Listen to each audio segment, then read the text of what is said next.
Umar radiallahu anhu says, when Abu Bakr became Khalifa, this is extremely beautiful by the way. I want you to actually put yourself in Medina right now. You live there, Abu Bakr is the Khalifa. He leads the Salah, he leads the prayer. He said every day after Fajr, Abu Bakr radiallahu anhu would go in an opposite direction of his house and he would go deep into the desert. I was very curious, right? What does he do out there? So Umar radiallahu anhu said, I'd watch him every single day. He'd go to Salat al-Fajr and then Abu Bakr does not return home. He just walks far away into the desert. So he said, every day I'd wonder, ila ayna yakhruj? Where does he go? Where does he go? Where does he go? He said, one day I said to myself, la atba'an. That's it. I'm gonna go follow him and find out what he's doing. I just can't get over this curiosity of mine.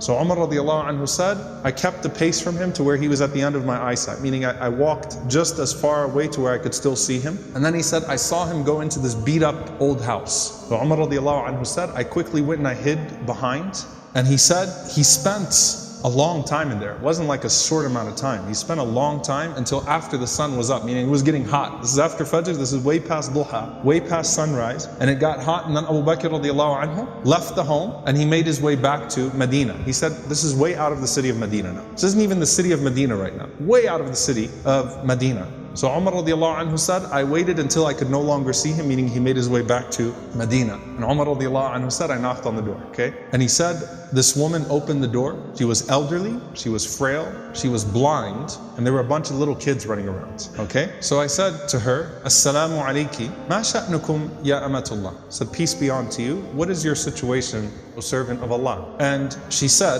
that I am a blind woman, and I have no one to take care of me, and I also have these orphans with me. You know, and the implication, Allahu Alam, her kids died, left behind, these are her grandchildren, or these were orphans. Somehow, it's her, and it's some orphan children. And she says, I have no one to take care of me, and these orphans. Umar radiallahu anhu said, who is that visitor that comes to you every single day? The answer, she says, I don't know who he is. La yuthkar li ismuhu abada. He never once shared his name with me.